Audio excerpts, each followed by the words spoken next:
Greetings fellow pagan pals, Bellarosa here, and it's been a while since I made a video, but I just could not resist when I saw these cute moon jewelry pieces at Hobby Lobby. I thought they looked just like little waxing and waning moons on the triple moon goddess symbol, and I thought they would be perfect for creating one to add to my witch's spells.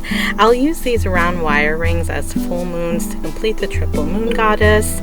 I use a piece of cardboard as a drawing mat for the moons, but first, to prep the moons, I need to remove the jump ring on the little moons. They easily pop off with a twist, and then to remove this larger loop, I used a pair of pliers. You can leave it like this, but I smooth the ends here a bit with some sandpaper to get rid of those sharp edges.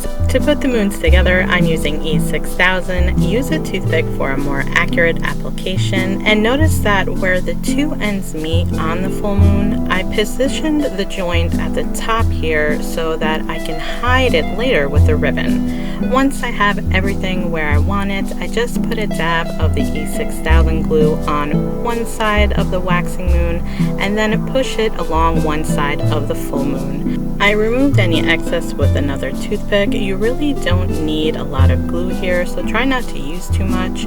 I repeated the process on the other side to create the waning moon and then set it aside to dry. To put an extra dose of defense on these witch bells, I created a penny protection spell jar for me and Mr. Hubby.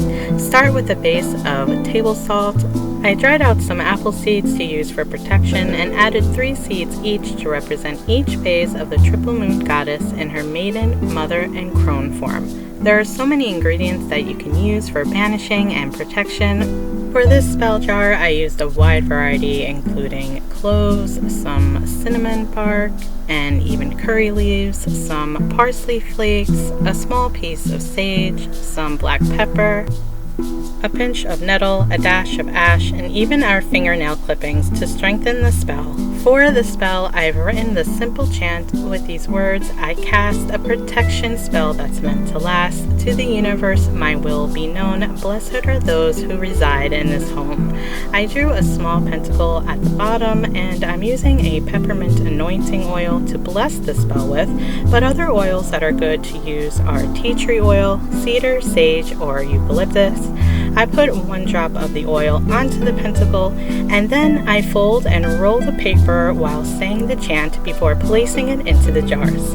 I've had a white candle burning to prepare the jars for a wax seal, and I'm just dipping my cork into the wax a few times before placing them on top of my jars to form the seal. For the few final touches, I put a dab of hot glue onto the center of my jars and then stuck a shiny penny onto it. The copper gives the jar an extra boost of energy, which is perfect for this spell.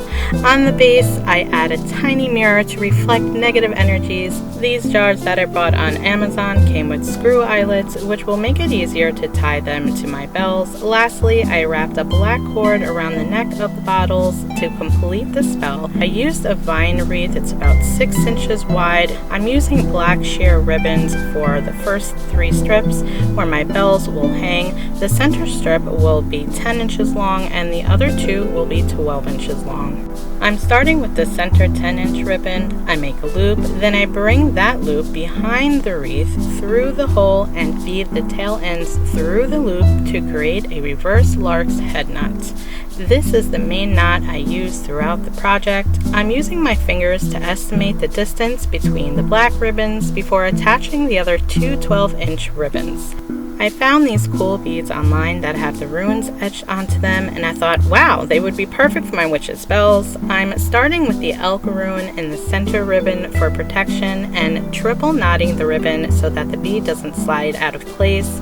I'm also using the joy rune, the harvest rune, the wealth rune, and the Ingwaz rune. And be sure to subscribe and hit that notification bell. On the ends of each black ribbon, I tied a bell. Now there are so many different color combinations you can use for this project.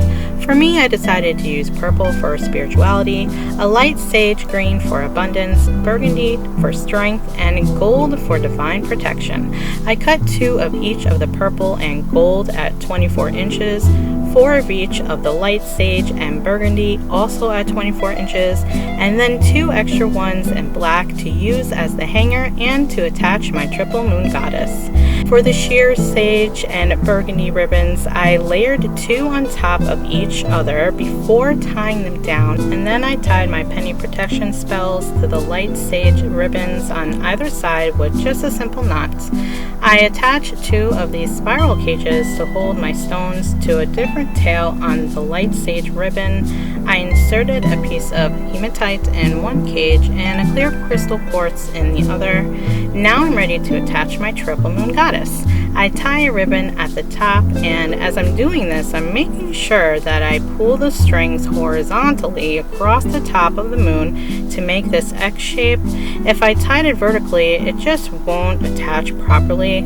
Attaching the goddess takes some patience, but when you get it to where you want it to sit, just double knot it into place and then trim the ends. Finally, make a knot at the ends for the hanging loop and attach it to your wreath.